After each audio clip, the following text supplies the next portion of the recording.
Jednog sunčanog dana, dok su kaktusi stajali tužno u pustinji, naišao je gušter Mirko. Gušter je trčao sa svojim nogicama po vreloj pustinskoj zemlji.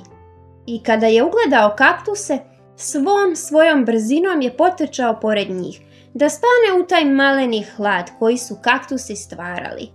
Napokon da se odmori malo, kako sam sretan što sam našao kaktuse, kaže Mirko. Ali onda se desilo nešto nevjerovatno. Gušter se ustane na svoje zadnje nogice i zagrli kaktuse. Ali ubrzo su kaktusi postali mokri. Gušter se odmakne pa pogleda. Kaktusi su plakali.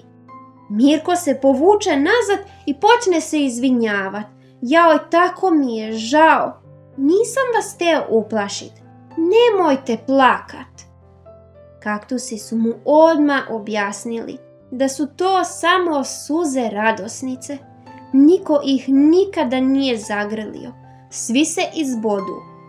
Ali čekaj, kako si ti uspeo da nas zagrliš? Pitali su kaktusi.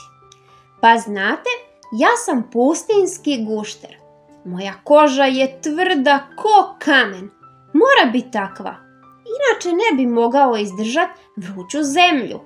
Objasnio im je Mirko i pitao ih. Jel vi nemate prijatelje da vas grle? A nemamo. Svi se ubodu i onda niko neće da se druži s nama. Na to gušter skoči i poviče. Joj, pa ja znam rješenje, ali morate doći sa mnom. Na to kaktusi izvuku svoje nogice iz zemlje, ustanu pa krenu sa gušterom. Djeco moja, to je bio dug put. Gušter bi išao oko kaktusa. Malo ispred njih, malo sa strane.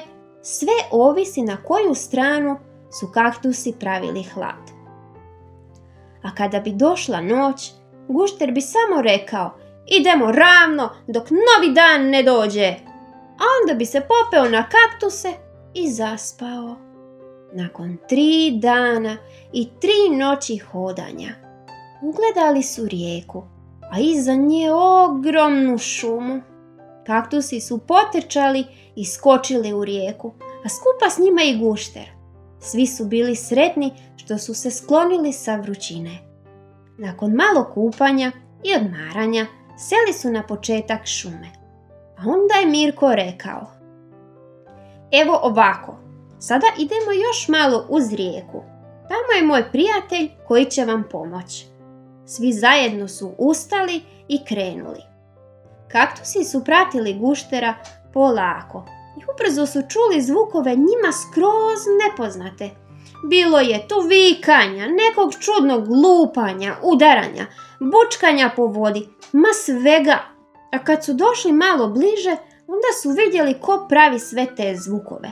To su bili dabar, vuk, medved i lisac.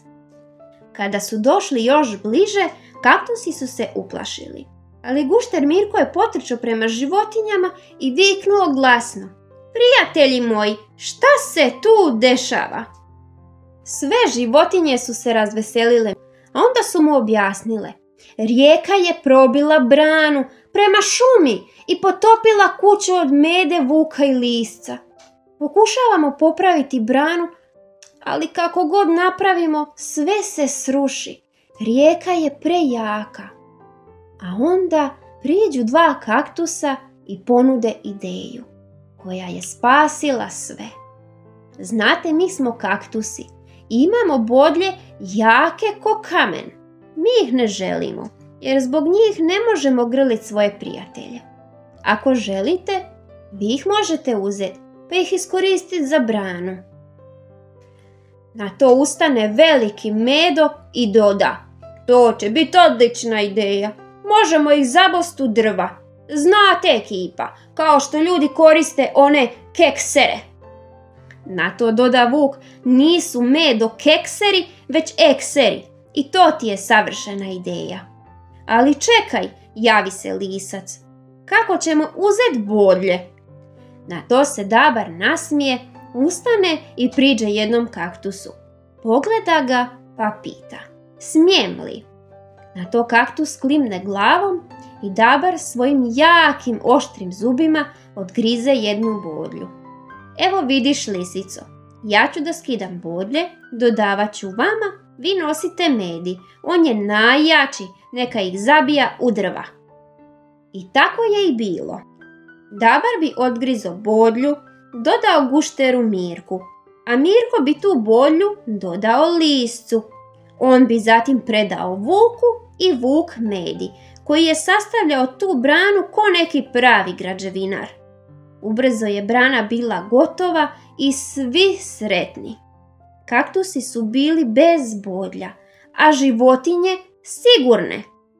Onda su iz šume izašle nove životinje, koje kaktusi još nisu upoznali. Bili su to Dabrova obitelj, Lisicina obitelj, a iza njih Vukova i Medina obitelj. Svi su stajali u redu i išli prema kaktusima.